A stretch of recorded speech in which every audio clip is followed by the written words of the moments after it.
I do that again? Of course you can. Of course you can. Okay.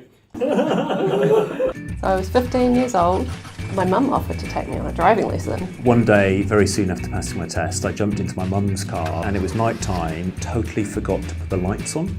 I learned to drive a few years ago. I eventually got my father to take me on a driving lesson. So when I learnt to drive, my very patient father decided to teach me, and our first attempt was in a subdivision that was being developed, so there wasn't a lot of traffic around. And I remember just that moment when the car started tracking forward. I was actually driving.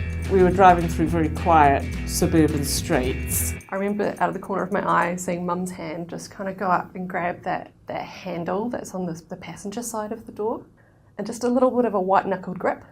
Somehow I managed to take my 1996 Nissan Sentra and navigate it into a curb.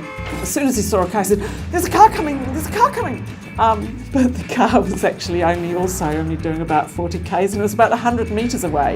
A car pulled out in front of me, it was a post van, and I ploughed into the post van and then ricocheted into the side of a house, and that sent a tailback of traffic past my mum's house. And then suddenly Mum just yanks the handbrake on. I stall the car and she tells me she can't do this anymore, and I started AA driver training the very next week. Later I found out that there actually was quite a bit of damage to the car, and my dad had just quietly gone away and got it repaired without my knowledge.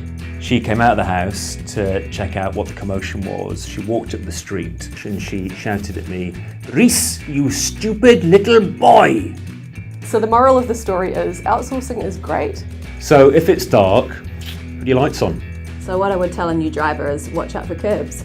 Okay, did you want my story about being tailgated by a giant semi-trailer?